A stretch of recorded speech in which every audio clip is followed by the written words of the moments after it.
Bonjour à tous et bienvenue au Social Show propulsé par tvgo.ca, le rendez-vous des pros du numérique et des médias sociaux au Québec où à chaque émission, on a la chance de découvrir les personnes qui se cachent derrière les publications les plus virales et les campagnes numériques qui font jaser tout le monde. Épisode numéro 4, c'est parti!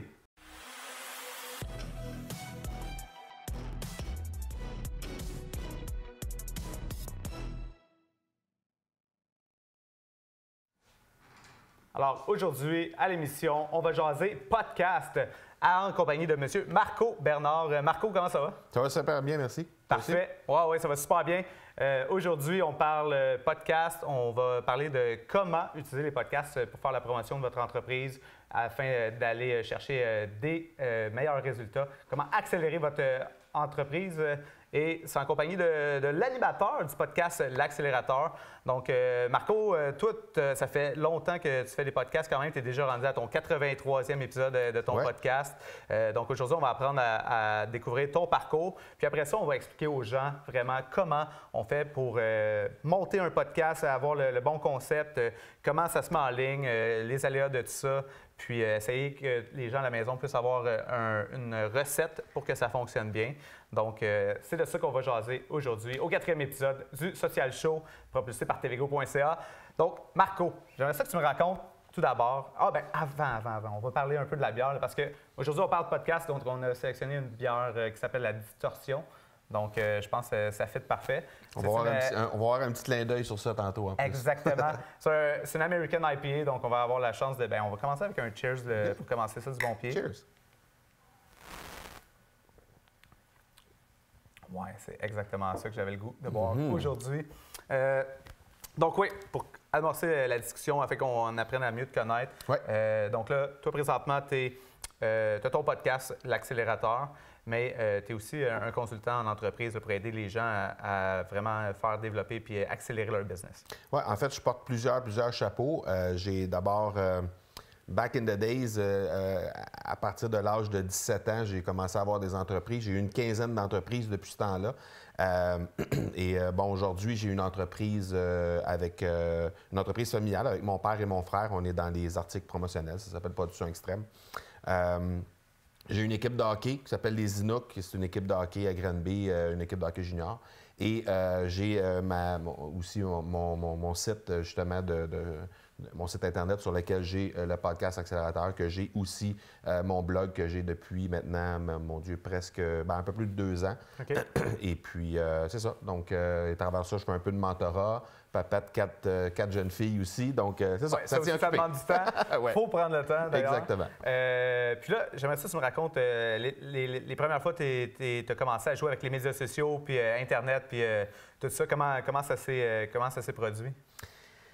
Internet, pour bien dire, j'ai toujours été comme un early adopter, là, fait que j'ai toujours un peu fouiné je suis un curieux de nature, donc j'ai toujours fouiné un peu partout là-dedans.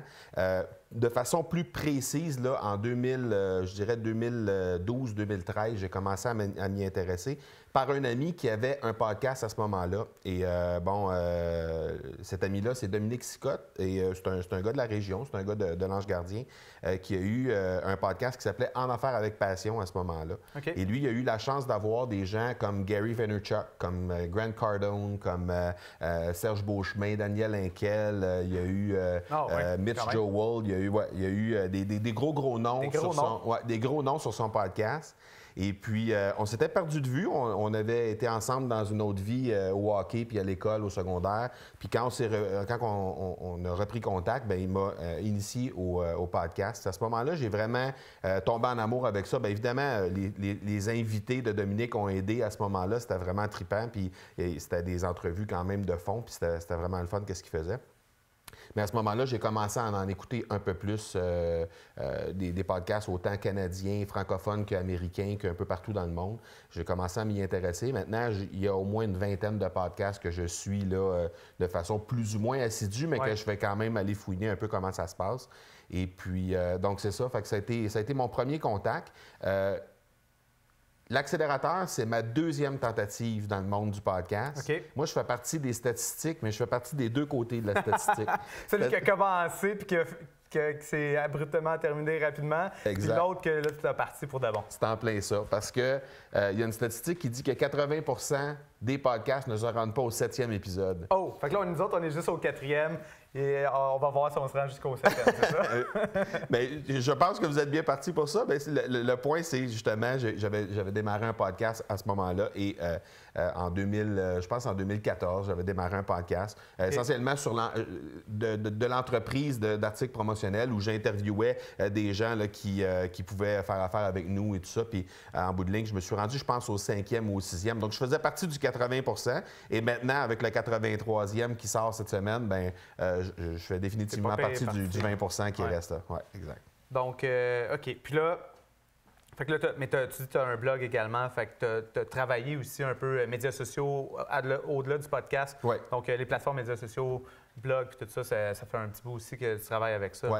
À vrai dire, quand j'ai commencé à m'intéresser au podcast, c'était un moment où, en même temps, j'ai commencé à m'intéresser à tout ce qui était numérique au sens large. Fait qu'à ce moment-là, ça a été vraiment lecture de blogs, lecture de livres sur le sujet, les podcasts, fait beaucoup de formations, autant des formations de gens ici au Québec que des gens aux États-Unis. J'ai vraiment tombé dans ma marmite, là, big time. Là. Fait que ça a été ça depuis ce temps-là, donc de 2013 à aujourd'hui. Puis c'est encore ça aujourd'hui. C'est un livre par mois, c'est un paquet de podcasts. Dans mon auto, moi, il n'y a pas de musique ou à peu près. Là, c'est tout le temps du podcast, donc c'est ça. Ouais. Et c'est d'ailleurs grâce au podcast qu'on est rentré en contact, que tu as découvert le podcast de TVGo, puis que vraiment, là, on a commencé à discuter, puis on amorce la relation d'affaires. Exactement. Et on a la chance de te recevoir aujourd'hui. Parle-nous un peu justement du podcast L'Accélérateur. Donc, on l'a dit, c'est un accélérateur, ça pourrait aider à accélérer votre business. Donc là-dessus, je pense que tu as des entrevues, mais tu as aussi des segments que c'est toi tout seul avec ton micro qui donne des conseils sur le marketing, sur les médias sociaux, etc. Oui. La majorité du temps, les conseils que je vais donner, les épisodes où je suis seul sur l'épisode, ça va être sur des sujets que j'ai déjà expérimentés. Donc, je ne vais jamais parler de quelque chose que je connais pas, que j'ai pas... Non seulement que je connais pas, je peux avoir lu sur le sujet, je peux avoir appris ça dans des formations, mais si je ne l'ai pas testé moi-même, je ne vais pas en parler. Donc, ça, c'est un premier segment là, que je vais faire. Sinon, bien évidemment, j'ai la chance d'avoir des entrepreneurs incroyables qui viennent sur le podcast. À 83, ça veut dire que j'ai eu, grosso modo, je n'ai pas calculé, mais peut-être 45 invités parce que j'ai, en fait, à tous les vendredis, il y a un invité qui vient. Puis le premier mardi de chaque mois et le dernier mardi de chaque mois aussi, j'ai des invités à l'occasion qui viennent. Donc, ça fait en sorte qu'au total, j'ai peut-être à peu près ça, entre 45 et 50 invités. Puis à chaque fois, je suis en mode apprentissage, puis à chaque fois, je vais me trouver à aller chercher encore plus d'informations sur le sujet que la personne va être capable de livrer. Donc, que ce soit des entrepreneurs qui ont eu des succès incroyables ou que ce soit des experts qui sont capables de livrer sur un sujet X, dans tous les cas, je vais apprendre quelque chose. Donc, c'est vraiment comme si je me payais de l'école là, tous les jours. Exactement. C'est incroyable. Ouais. C'est une des raisons d'ailleurs pourquoi j'ai parti le Social Show. C'était entre autres pour ça. Un, les rencontres. Hein, on ne se le cachera pas. Tu as la chance d'avoir quelqu'un en entrevue, tu apprends à connaître une nouvelle personne, à l'intégrer dans ton réseau de contacts. Ça a une valeur immense déjà en partant. Puis l'autre chose, bien, c'est ça, ça te permet d'apprendre de gens qui sont des experts dans un certain domaine. Puis bien, justement, c'est la chose qu'on va faire aujourd'hui ensemble. Donc, on va jaser une de tes nombreuses expertises. Donc, comment on crée ça, un podcast. D'abord, pour les gens là, à la maison là, qui se disent « Ouais, moi, j'aimerais peut-être ça en partie 1 », mais tu sais, c'est la charge de travail que ça demande, ça ressemble à quoi? Donc, peux-tu nous parler là, du processus de A à Z, de quand tu fais un podcast, genre toutes les étapes, qu'est-ce que ça prend? Bon, bien, au départ, c'est différent si c'est un podcast où il y a une entrevue et si c'est un podcast où c'est simplement moi qui est sur l'épisode. Mais disons que si on prend le podcast avec l'entrevue, bien évidemment, il y a la recherche d'invités. Plus souvent qu'autrement, au moment où on se parle avec l'audience qui augmente constamment, bien, j'ai la chance d'avoir des gens qui me recommandent des invités. Fait que ça, c'est intéressant. Puis il y a des gens qui viennent vers moi aussi qui me disent « Hey, si jamais il manque un invité, je serais intéressé, je pourrais te parler de ça, de ça, de ça. » Donc, fait que la recherche est de moins en moins ardue à ce niveau-là. Fait qu'il y a la recherche d'invités. Par la suite, il y a le fameux booking de l'entrevue. qui peut parfois être compliqué. Ouais. On pourra parler des outils peut-être un peu plus tard qu'on utilise pour ça. J'utilise certains outils, mais booker l'entrevue, ça, c'est définitivement quelque chose qui, dans certains cas, peut être problématique.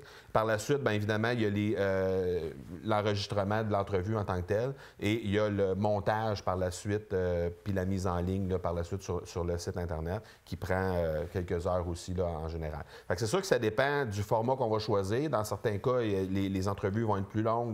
Dans d'autres cas, ça va être des podcasts qui vont être juste quelques minutes, mais où on est seul sur le podcast. Donc, il y a plein de formats qui peuvent être utilisés. Puis je pense que c'est ça la beauté de ça, c'est qu'on peut le calquer sur ce qu'on a comme temps de disponible, ce qu'on a comme intérêt. C'est ça qui est intéressant.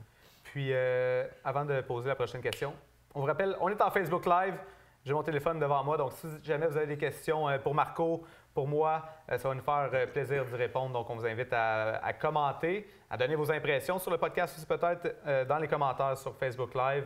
Et ça m'amène donc à ma prochaine question. Ça prend combien de temps à peu près, là, grosso modo? Toi, ton podcast, tu disais, c'est autour de 45 minutes? Oui, à peu près, ouais, ça dure.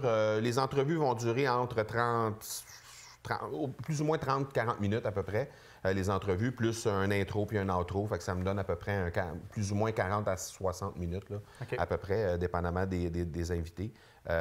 Monter tout ça, faire l'entrevue, si on prend le temps que ça prend pour les invités, là, c'est entre 2 et 3 heures, grosso modo, que ça va prendre pour vraiment faire le processus au complet jusqu'à la mise en ligne, puis dire, OK, là, à partir de là, c'est sur le pilote automatique, ça va se faire tout seul, ça va se mettre en ligne, puis les partages sur les différents médias sociaux vont se faire aussi, au moins pour le partage initial, donc à peu près ça, là, entre 2 et 3 heures selon les Donc, toi, ça représente environ une charge de travail d'à peu près une dizaine d'heures dans ta semaine, vu que tu en as 2 par semaine. En fait, les podcasts où je suis seul dessus, ça prend un peu moins de temps parce qu'évidemment, j'ai pas l'entrevue, j'ai pas le booking. En même temps, tu as ta recherche de contenu que tu dois faire. Oui, mais comme c'est des choses que je fais puis que j'ai déjà touché, souvent, c'est des choses qui sont dérivées d'un article de blog qui a été fait dans le passé, que je récupère. Des fois, c'est 2 articles de blog que je vais merger ensemble, que je vais adapter puis que ça va me donner mon contenu. Fait qu'en général, c'est moins pire un peu, puis en temps, c'est un peu moins. C'est peut-être,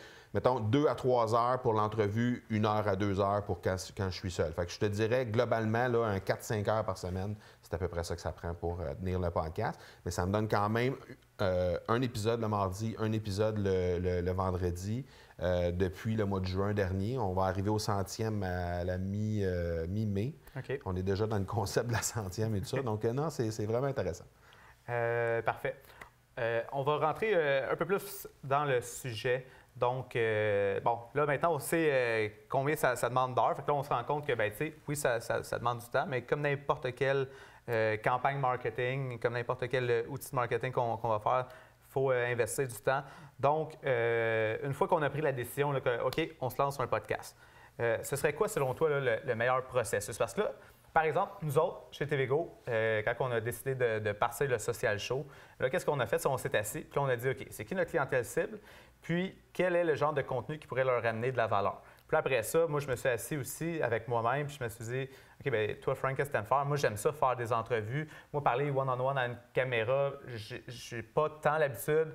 Fait que pour l'instant, je me suis dit, j'aime mieux recevoir des invités. Puis comme je le mentionnais, bien, ça te donne la chance de rencontrer des gens, de connecter avec des nouvelles personnes, puis d'apprendre d'eux autres. Fait que pour moi, c'était un win-win. Donc, en plus de donner de la valeur aux gens, bien là, moi, j'ai la chance d'apprendre aussi en même temps. Fait que ça, c'était vraiment quelque chose qui m'intéressait. Puis des entrevues, j'en faisais avant dans le monde du basketball, dans le monde du sport, puis j'ai toujours aimé ça. Donc, je me suis dit, bon, bien, ce médium-là, ce format-là, l'entrevue, je trouve ça le fun. Donc, ça a été un des aspects. Là, après ça, au niveau du temps, j'ai regardé, moi, au niveau de ma consommation de podcasts. Oui. Donc, je me suis dit combien de temps, habituellement, les podcasts que j'écoute, ça ressemble à combien. Puis après ça, bien, je me suis inspiré aussi de podcasts que j'aimais pour lancer celui-là. Fait que c'est comme un mix, moi, de mes 2 podcasts préférés qui sont How I Built This de NPR. Ouais. Puis l'autre podcast, c'est le Social Media Marketing Show. Donc, on parle de médias sociaux, mais on apprend surtout à découvrir la personne. Donc là, on a pris ton parcours. Fait qu'on sait un peu mieux, comme, OK, des conseils que tu nous donnes, d'où ça vient ton background. Fait que c'est un peu ça l'idée derrière le Social Show. Puis évidemment, bien, nous autres, TVGO, on fait de la web diffusion. on fait des Facebook Live, on fait de la création de contenu vidéo. Donc, pour nous, c'était logique de le faire en Facebook Live, puis pour démontrer qu'est-ce qu'on est capable de faire, mais surtout de le faire, puis de le rendre aussi disponible en audio, en podcast, parce que je trouve que ça devient une autre plateforme. Puis, bien, la charge de travail n'est pas si élevée parce que tu fais juste extraire l'audio pour envoyer ça sur la plateforme de podcast. Fait que nous, ça a été ça notre processus. Ça a pris à peu près 1 an, nous autres, avant que ça voie le jour. Là. Une fois que l'idée était mûrie, qu'elle était décidée, bien là, le temps qu'on mette les choses en place, là, ça a pris à peu près 1 an avant que ça se concrétise pour de vrai. Ouais. C'est sûr, tu sais, c'est pas toujours facile. Toi, de ton côté, le processus, ça ressemblait à quoi pour être capable d'atteindre... Puis là, tantôt, tu disais que tu en avais 2. Hein? Fait que je sais pas si tu veux commencer par celui qui n'a pas fonctionné, puis parler de l'autre. En fait, ça a été des processus similaires en amont. Donc, ça a été similaire à ce niveau-là. Fait que parle du processus dans ce cas-là. Oui, bien c'est ça. Moi, le processus de mon côté, ça a été vraiment de me poser la question, qu'est-ce que je vais être en mesure de faire avec constance? Parce que vous autres, vous avez choisi de le faire aux 2 semaines, vous avez choisi de le faire en format vidéo. Moi, dans mon cas, c'est juste de l'audio. Au moment où on se parle, il n'y a rien qui dit que ça ne bougera pas de ce côté-là, mais au moment où on se parle, c'est juste de l'audio. Pour moi, c'était plus facile avec le temps que j'avais, puis avec le staff que j'avais, puis les ressources que j'avais, de le faire simplement avec de l'audio. Donc ça a été une question que je me suis posée, vidéo ou audio, puis les différents pour et contre de chaque. Mais au final, c'était vraiment le côté constance, qu'est-ce que je pouvais assurer à chaque semaine. Ça, c'était mis à part tout ce que vous avez fait aussi comme processus avec TVgo, parce que tu as posé la question exactement avec ton client cible, exactement, ça a été fait aussi. Les formats, bien la même chose à partir de ce que moi j'appréciais comme podcast. Donc, j'ai été chercher une idée ici, une idée là, puis finalement, ça a été comme ça que le concept a été créé en tant que tel.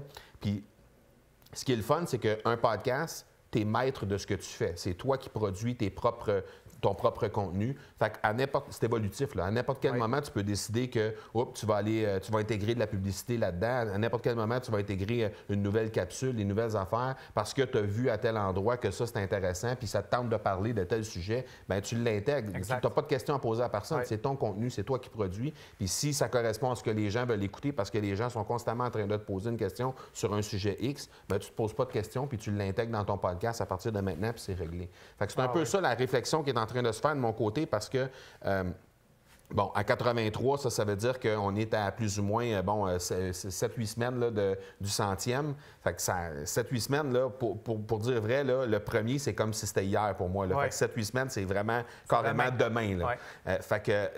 Puis là, je suis en train de penser à savoir, à partir du 100e, 101e et tout ça, est-ce qu'il va y avoir des nouveautés? Est-ce qu'il va y avoir des nouvelles capsules? Est-ce qu'il va y avoir de nouveaux formats? Exactement. Fait que là, tout est déjà rendu. Fait que là, tu as un concept qui est éprouvé, qui fonctionne bien, tu as tweaké, puis là, tu te dis, OK, on l'amène où maintenant qu'on va franchir la barre du 100e épisode? Oui, exactement. Puis c'est le côté tripant, en tout cas pour moi, parce que la créativité entre en ligne de compte, ça, c'est vraiment, vraiment le fun. Moi, je trippe au bout là-dessus. L'autre chose aussi qu'il faut faire, à mon sens, à moi, bien attention, c'est qu'il faut s'assurer que le sujet qu'on va parler en podcast, qu'on soit passionné de ce sujet-là, parce que sinon, on va vite épuiser la banque de sujets. Fait qu'on ne peut pas lancer un podcast juste parce qu'on se dit « Ah, ça va être bon pour la business ». Si le sujet ne nous passionne pas ou si l'angle qu'on va travailler avec ne nous passionne pas, on va arriver au bout de la source, ça ne sera pas bien long. Puis à ce moment-là, bien, ça... Là, cet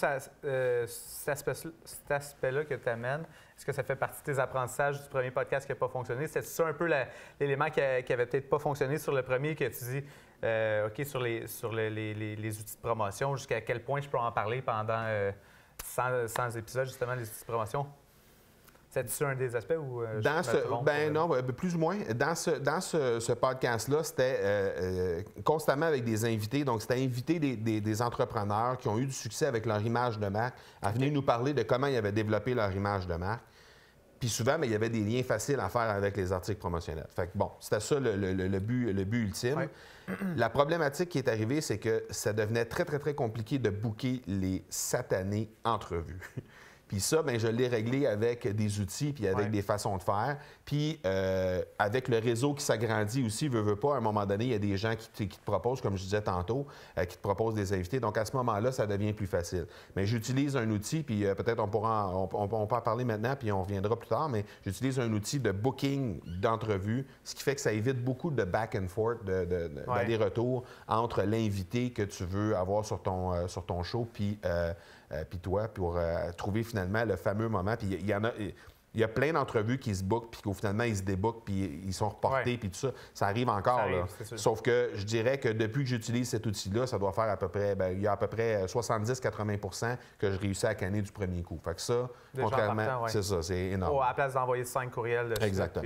Puis, c'est ça. Moi, c'est un défi parce que présentement, vu que l'émission est aux 2 semaines et que c'est en live, donc je peux pas dire, un vendredi soir, les deux, ça donne, fait qu'on fait ça un vendredi soir autour d'une bière. On peut pas le faire parce qu'on est en direct, puis on peut prendre vos questions. Fait que d'ailleurs, c'est le temps de poser des questions. Mais donc ça, c'est un des éléments. Fait que ça, c'est un défi présentement pour moi.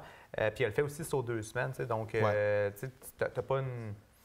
Mais c'est ça. Je pense que tantôt, tu l'as vraiment bien dit, hein, d'ailleurs, dans les différents aspects. Là, tu disais que les questions qu'il fallait se poser, là, la récurrence en termes de temps que tu es capable de faire, mais surtout pour être capable de durer dans le temps, puis pas dire je pars à un podcast 2 fois par semaine, puis que là, finalement, pendant une semaine, j'en fais pas, puis l'autre semaine.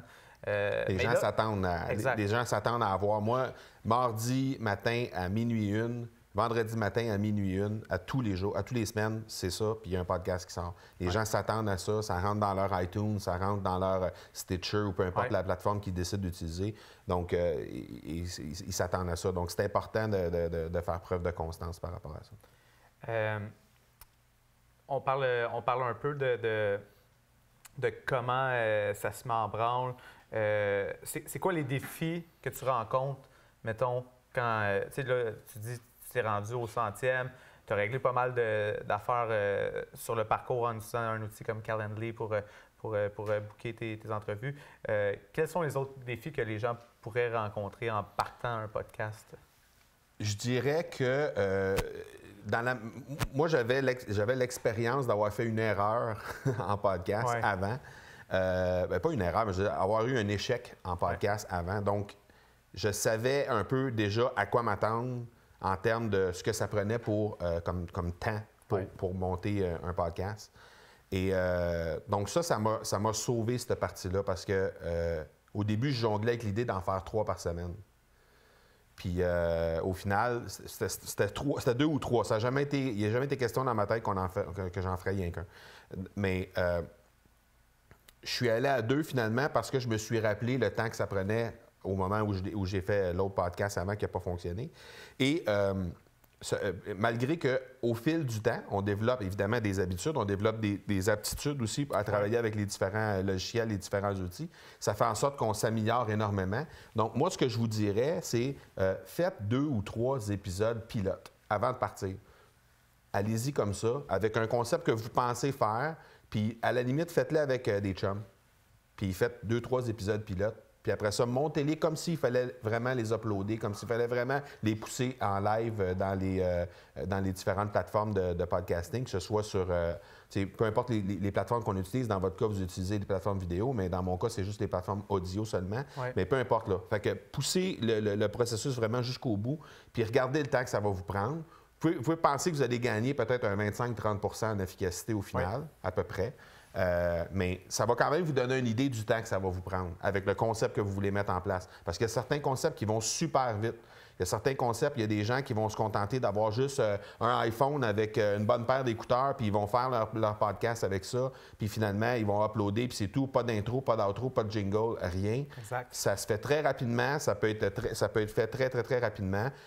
Donc, dépendamment du concept que vous allez choisir, bien, ça se peut qu'il y ait plus ou moins de temps à faire au niveau du montage, au niveau de la préparation, etc. Fait que, allez-y, mettez votre concept en place.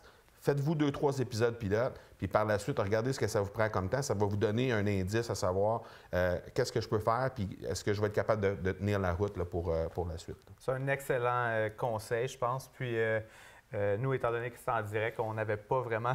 on aurait pu le faire sans le publier nulle part, mettons, ou en le mettant publié caché, mais effectivement on s'est lancé dans le vide un peu. Puis c'est ça la magie du direct. Ouais. C'est ça qui est le fun aussi avec Facebook Live, c'est d'avoir la chance d'être là en direct et de pouvoir interagir. Fait que nous, ça, c'est un aspect qu'on trouvait vraiment intéressant. Fait qu'on ne l'a pas fait, mais on voulait vraiment le lancer.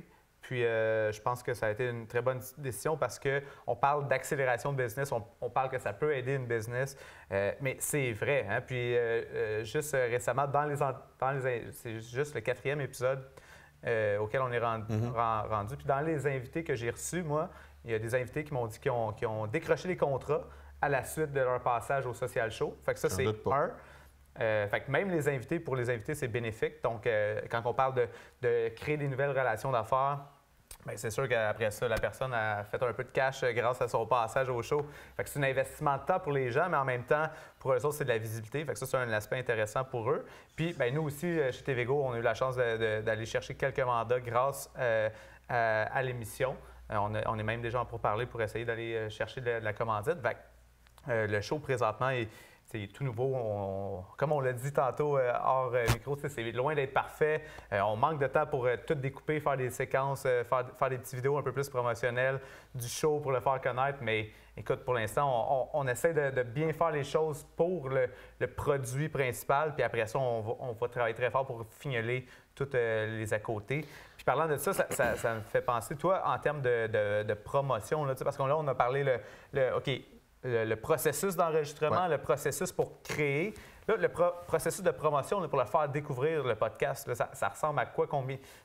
Qu'est-ce que tu fais présentement, toi, pour faire découvrir ton podcast? Je vais me servir beaucoup des médias sociaux, évidemment. Donc, toutes les plateformes, je vais pousser sur l'ensemble des plateformes disponibles, spécialement LinkedIn, parce que moi, c'est des entrepreneurs plus souvent qu'autrement ou des experts soit en marketing, en vente ou en entrepreneuriat que je vais recevoir. Donc, je vais me concentrer beaucoup sur LinkedIn, un peu sur Facebook aussi, Instagram un peu. Donc, c'est essentiellement ça, les plateformes que je vais utiliser. Évidemment, je transmets le lien de l'épisode à l'invité. Puis souvent, on va récupérer beaucoup de nouveaux abonnés avec ça. J'adore ça parce que ça a l'air vraiment basique à dire, mais pour travailler dans le monde des médias sociaux, dans l'événementiel, puis dans tout ça, c'est les petits détails là, que des fois, les gens ils pensent même pas faire parce qu'ils se disent « Ah, bien, l'invité, il sait, il était là ou quoi que ce soit. » Mais ça fait toute la différence de prendre le temps d'envoyer le lien à la personne qui était là. Comme ça, tu t'assures que elle a entre les mains, puis qu'après ça, c'est simple pour elle. Faire un package, là, voici tous les liens, utilise celui que tu veux, puis tu lui donnes toute l'information. Puis ça, je pense à... c'est très important que tu viennes de mentionner. Clair. Puis autre chose que je vais utiliser, c'est le marketing par courriel, donc avec la liste de courriels. Donc ça, c'est vraiment intéressant. Tu as une infolette qui est liée à ton... Oui, bien, l'infolette de mon site. Puis évidemment, sur marcobernard.ca, il y a mon blog, mais il y a aussi le podcast qui est là, qui est hébergé là, que les gens peuvent aller regarder avec l'espèce de reader de Libsyn qui est directement mis dans chacune des pages de chaque épisode. Mais aussi, ils peuvent utiliser les choses. Mais ces invités-là, c'est sûr que, comme tu disais tantôt, quand tu reçois des invités, les invités vont profiter du rayonnement du podcast, puis toi, tu vas profiter du rayonnement de tes invités. Ouais. Donc ça, c'est définitivement intéressant. Ça t'amène aussi à créer des relations avec ces gens-là. Fait que il y a beaucoup de gens là-dedans qui vont vous pouvez le prendre, le podcast, pour essayer d'approfondir des sujets en rapport avec votre business, mais vous pouvez aussi le prendre pour mettre la lumière sur un éventuel client qui n'est pas client chez vous encore, mais que vous dites « OK, moi, j'aimerais bien ça faire affaire avec tel client », puis vous l'invitez sur votre show, puis vous faites un podcast avec, automatiquement, avec une entrevue de fait, vous créez des liens avec ces gens-là. Après ça, c'est beaucoup plus facile d'entrer en contact avec eux autres, puis de faire éventuellement de les impliquer dans des projets futurs ou d'avoir un 5 minutes avec eux autres pour aller leur pitcher votre solution ou d'aller pitcher vos services, vos produits. Donc, tu peux l'intégrer dans ton développement d'affaires. Exactement. Puis ça, c'est quelque chose que souvent les gens vont oublier de faire de cette façon-là. Moi, je peux vous dire, je l'ai fait avec un événement qui va être en ligne au mois d'avril. C'est un événement que je vais réunir 20 conférenciers, entrepreneurs, experts. La majorité de ces gens-là sont passés sur mon podcast avant, aujourd'hui.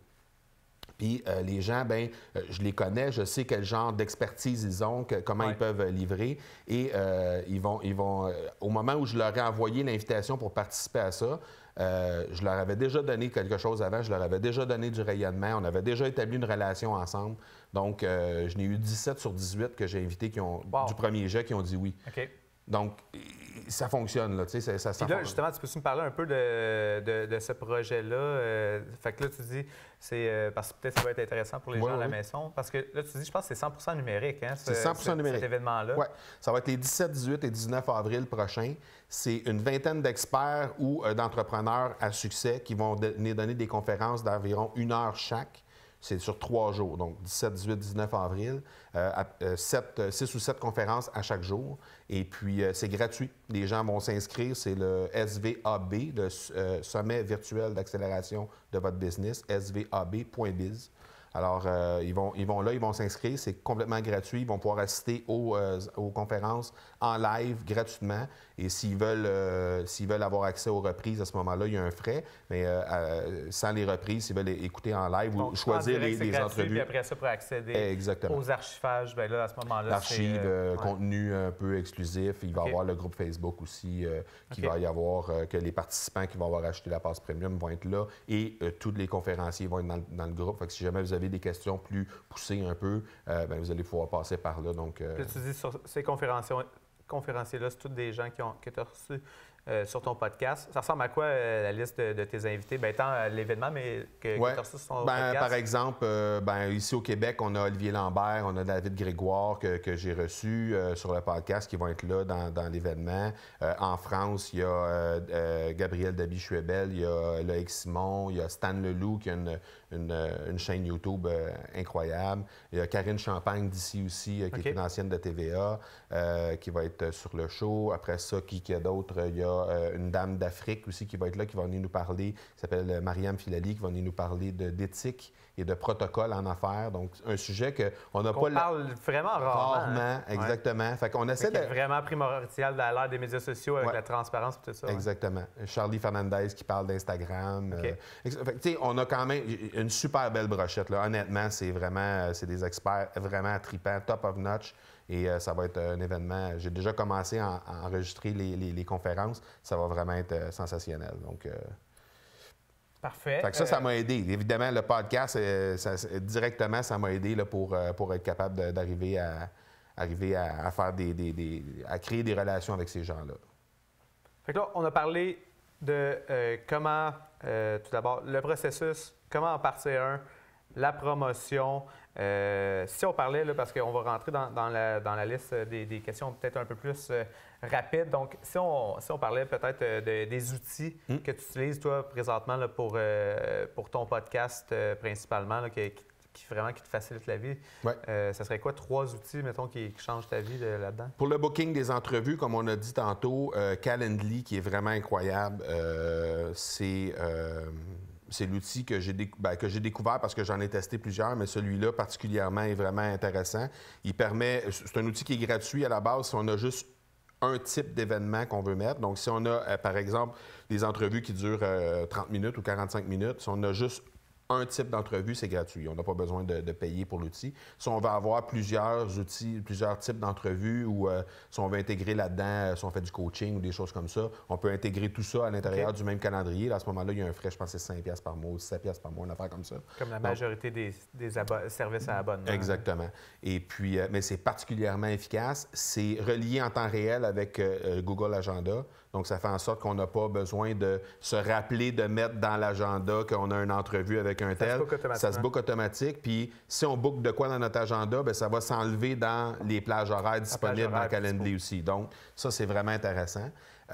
Sinon, j'utilise Adobe Audition pour faire tout ce qui est découpage, tout ce qui est... c'est un outil qui est payant d'Adobe, qui fait partie de la suite créative d'Adobe, mais ça, c'est particulièrement intéressant. J'utilise également... je peux peut-être parler du micro que j'utilise, parce que ça, c'est particulièrement intéressant. Au niveau de c'est vrai, c'est quelque chose qu'on est en train d'oublier, là, parler des équipements. Là, ce que je suis en train d'essayer de regarder, voir si on n'a pas des... je ne suis pas en train de te... Non, c'est correct. Je suis en train de regarder si on a des questions sur le Facebook Live. Donc, le micro que j'utilise, c'est Blue Raspberry. Que j'utilise. La raison pour laquelle j'ai choisi ce micro-là, c'est parce que c'est un micro qui se branche en USB directement dans l'ordinateur, dans le desktop ou dans le laptop, mais aussi qui permet d'être branché en Lightning directement dans un iPhone. Fait qu'on pourrait faire une entrevue dans un restaurant, par exemple, et puis directement avec l'iPhone, puis on peut enregistrer avec GarageBand ou avec n'importe quoi. Puis après ça, on fait juste prendre la pièce audio pour être capable de la remettre dans notre podcast par la suite. Fait que pour l'avoir fait en façon mobile, si on peut dire, ça fonctionne super bien. C'est un micro qui a une super belle qualité, une belle profondeur. Ça coûte 200$. Fait que c'est pas dramatique. Fait qu'un outil de base, par exemple, puis si je peux rajouter un quatrième outil, ça serait mon outil d'hébergement qui est Libsyn. Oui, bien, en fait, ça, je pensais en parler vraiment en tant que tel, parce que ça, c'est un des éléments vraiment primordial. Quand tu as pris la décision, ton concept est établi, un des éléments primordiaux, à part ton micro, évidemment, pour l'audio, parce que la qualité de l'audio, c'est vraiment un des facteurs qui font toute la différence. Parce que moi, il y en a un podcast, j'ai essayé d'écouter, puis l'audio était complètement... Le sujet avait l'air vraiment intéressant, mais l'audio était complètement off. Puis comme j'ai pas écouté 5 minutes, je pense, du podcast. Mais, donc, l'audio qui est primordial, mais au niveau de l'hébergement, parce qu'il y a vraiment beaucoup de solutions qui sont offertes. Tu peux même, à la limite, le mettre juste sur YouTube avec juste une photo pour si tu veux vraiment avoir juste un hébergement. Si tu ne fais pas de la vidéo, mais tu veux utiliser YouTube, tu pourrais le faire. Donc, c'est... D'ailleurs, Libsyn te permet de faire ça. Libsyn te permet de pousser ton audio directement dans YouTube et il va mettre ton thumbnail, ton espèce de logo de podcast que tu vas mettre dans la plateforme Libsyn. Puis c'est ça qui va servir comme d'image tout au long, mais ça va être juste l'audio à ce moment-là, mais c'est dans YouTube. Ça te pousse automatiquement. Puis donc, toi, pourquoi tu as choisi Libsyn? Parce que nous autres, tu vois, on est avec Spreaker. Puis moi, j'ai fait des recherches, puis la raison pourquoi j'avais sélectionné Spreaker, dans le fond, à RDS, où je travaille également, on utilise Spreaker parce qu'il y a un mode live. Je trouvais ça intéressant, vu que j'étais en live sur Facebook, je me disais peut-être que je pourrais le mettre en live sur Spreaker. Au niveau des frais, nous, c'est un podcast aux 2 semaines. Fait en termes d'hébergement, les prix, ça faisait de l'allure. Puis je regardais, moi, justement, la connectivité avec tous les différents services que tu peux avoir, iTunes, puis tout ça. Puis au niveau des statistiques. Fait que moi, c'était 3 éléments là, qui étaient vraiment importants pour moi. Toi, comment tu as fait ton choix pour Libsyn? Bien, d'abord, le live, pour moi, c'était pas un facteur. Donc, déjà, ça c'était intéressant. Moi, je me suis fait dire que les statistiques au niveau de l'écoute, pour savoir vraiment précisément combien on a d'écoute, Libsyn était la plateforme la plus précise. Donc, c'est vrai, c'est pas vrai? Ça, c'est un des éléments au niveau des podcasts. Mais récemment, je ne sais pas si tu as vu, il y avait une nouvelle comme quoi iTunes était supposé d'être un peu plus transparent au niveau des nombres d'écoute. Puis, parce qu'iTunes, ça reste un produit d'Apple, puis Apple, il reste un produit qui n'est pas très transparent à la base dans n'importe quel produit qu'ils font. Mais oui, j'ai vu ça qui commencerait à nous donner un peu plus d'informations sur les téléchargements, sur qui, quoi, comment. Là. Donc, c'est encore une autre bonne raison de commencer à s'intéresser au podcast. Parce qu'avec tes vraies statistiques, bien là, ça tant au niveau monétisation, si tu veux aller chercher des commanditaires, qu'après ça, quand tu approches un nouvel invité pour dire « Hey, voici le nombre de views ou d'écoutes qu'on a », ça a un impact. Tu sais que tu n'es pas en train de perdre ton temps. La façon de le monétiser, il y a aussi plein de façons qu'on peut parler aussi pour monétiser ça. C'est le podcast, encore une fois, c'est toi qui es maître de ce que tu vas faire. Donc, tu peux décider de pricer comme tu voudras. Tu peux décider de faire la publicité comme tu la veux. Tu peux décider de prendre une publicité d'un partenaire éventuel, que c'est lui qui va te donner la publicité. Tu peux décider toi-même de la caster. Tu peux décider de la mettre en contexte. Tu peux décider, il y a plein de choses que tu peux décider de faire, puis il faut juste faire preuve de créativité à l'intérieur de ça. J'ai posé la question justement dans pas un répertoire, mais un groupe Facebook, une communauté de podcasters qui s'appelle Réseau Podcast Québec, RPQ. RPQ. RPQ.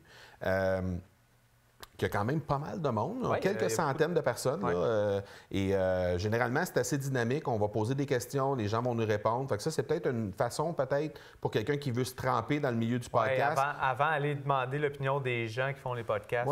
Aller sentir un peu comment ça se passe, demander des conseils aux gens qui en ont déjà des podcasts et peut-être aller écouter ce qui se fait déjà parce que quand on fait des recherches, des fois, on va tomber miraculeusement sur le bon, mais dans bien des cas, on va être obligé de chercher longtemps avant de trouver sa bonne affaire. Ouais. Puis là, bien, on a la chance d'avoir des gens au Québec qui font des merveilleux podcasts. On fait vraiment du très bon podcasting au Québec. Fait que c'est juste de voir un peu qu'est-ce qui se fait, qu'est-ce qui se fait pas. Et puis, en posant des questions, bien, des fois, au fil du temps, on découvre certaines affaires. Puis, fait que Libsyn, pour moi, ouais, c'est ça, c'était ça. Le fait de pouvoir diffuser sur toutes les plateformes de façon uniforme. Là, tu disais que Spreaker, tantôt, le faisait aussi.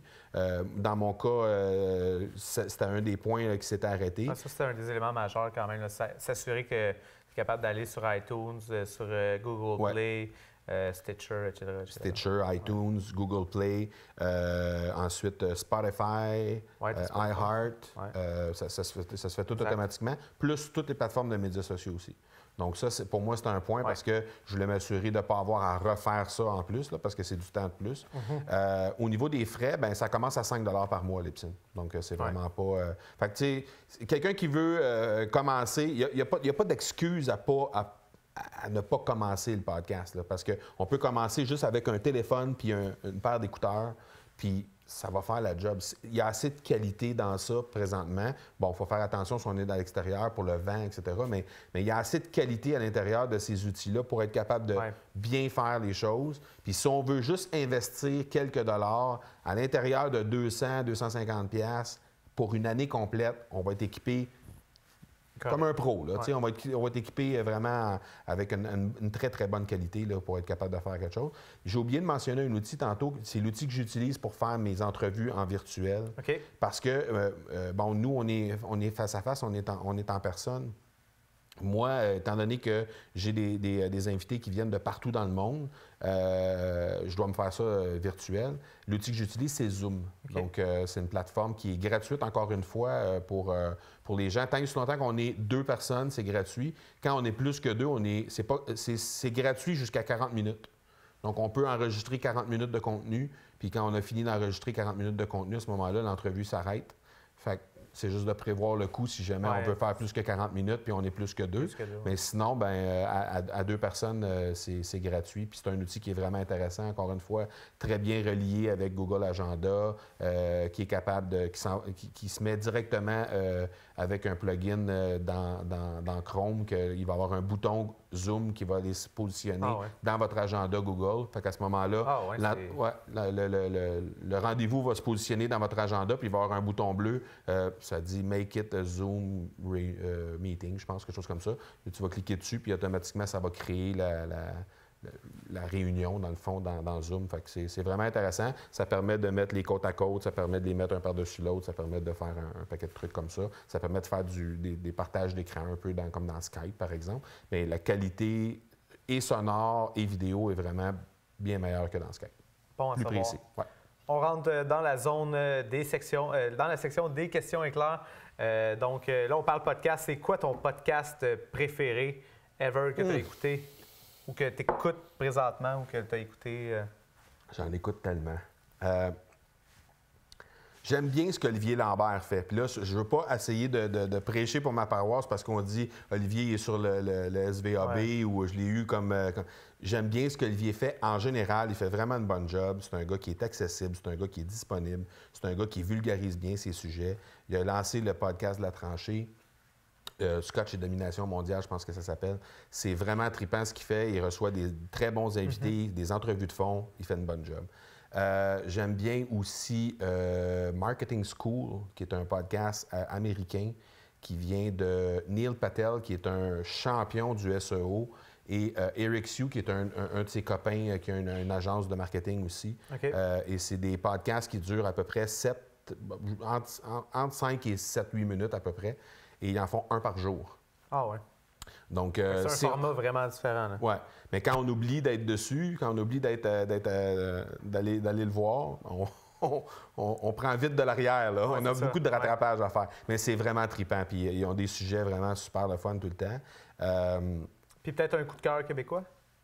Bien, Olivier, c'est un coup de cœur québécois, mais il y aurait aussi peut-être celui qui... Distorsion? Distorsion. Qui est fait par Sébastien Lévesque et Émile Gauthier. C'est un podcast sur le true crime. Donc, c'est vraiment ailleurs que dans l'entrepreneuriat, dans le marketing. On est vraiment à un autre endroit. Mais Distorsion, c'est vraiment bien fait. Qu'est-ce que les gars font? Qualité de production incroyable. Je vous invite à aller jeter un œil là-dessus. C'est vraiment, vraiment bien fait. Ton show Netflix préféré? Je ne suis pas un gros amateur de Netflix. Ouais, tu sais, plus à l'audio, hein? Je suis définitivement beaucoup plus à l'audio. En fait, Netflix, je l'utilise beaucoup pour les films, mais très, très peu pour des séries. Mais oui, c'est ça. Je suis très, très, très... je te dirais que j'ai été particulièrement intéressé, probablement à titre de père de famille, par Fugueuse. Mais c'est pas Netflix, non, mais ça a été un phénomène télévisuel, je pense, assez incroyable dans les dernières semaines. Ouais. C'est probablement mon cœur de papa qui a accroché sur le sujet. J'ai une fille de 15 ans puis une autre d'11 ans. Donc, on est pas mal là-dedans. Donc, ouais, ça a été vraiment, vraiment bien. Donc, Fugueuse. Et peut-être, en terminant, si tu avais un conseil pour les gens à la maison, là, pour s'ils veulent se démarrer un podcast pour leur entreprise, pour un de leurs clients, ce serait quoi? Commencer. Oui. Passer à l'action. Là, maintenant. Commencer à tabler, faire votre plan de match, faire votre planification. Puis vraiment, on a livré pas mal tous les outils qu'il pouvait y avoir. Mais c'est comme n'importe quoi. Là, dans n'importe quel podcast qu'on va écouter, si vous venez sur mon site ou vous allez sur iTunes, vous faites une recherche sur l'accélérateur, vous allez nous voir sortir facilement. Vous venez écouter ce que les gens vont livrer. C'est comme n'importe quoi. Si on ne se met pas en action après, on va le savoir. C'est du knowledge qu'on va chercher, mais si on ne le met pas en application, ça ne sert à rien. Fait que ce qu'on est en train de dire aujourd'hui, on a donné plein d'outils, plein de trucs, plein de choses à faire attention, des trucs qui vont être faits. Mais si les gens ne se mettent pas en action, ça ne fonctionnera pas. Puis là, si jamais vous avez de la misère ou vous dites, j'aimerais ça, mais j'ai besoin d'aide, on vous invite à communiquer avec nous chez tvgo.ca parce qu'on peut vous aider pour faire un podcast vidéo. Fait que plus vlog ou quoi que ce soit, on peut vous aider pour la captation, pour la mise en onde, tout le kit. Mais on peut vous aider aussi également au niveau de la création avant. Donc, dire, OK, c'est qui votre clientèle cible? À qui tu veux t'adresser? C'est quoi ton entreprise? C'est quoi tes objectifs d'affaires? Puis là, après ça, on peut vous aider potentiellement à essayer de mettre ça en place pour que vous puissiez lancer votre podcast. Marco, la meilleure place pour te rejoindre, je pense, c'est ton site web. Site web, médias sociaux. Sur les médias sociaux, c'est @M Marco Bernard, donc Monsieur Marco Bernard, parce que Marco Bernard t'a utilisé dans certains cas. Et c'est ça, donc sur Instagram, Facebook, LinkedIn, c'est tout M Marco Bernard. Je suis très facile à rejoindre sur l'ensemble de ces plateformes-là. Sinon, évidemment, sur mon site, le blog, le podcast. Puis on rappelle le nom de ton podcast, c'est L'Accélérateur. L'Accélérateur, tout simplement. Marco, merci vraiment beaucoup. Merci à toi. Si vous avez des questions, évidemment, vous pouvez sûrement rejoindre Marco sans problème aussi si vous voulez lancer votre podcast. Donc, gênez-vous pas. On vous remercie d'avoir été là pour le 4e épisode du Social Show présenté par tvgo.ca. On vous donne rendez-vous dans 2 semaines pour le 5e épisode.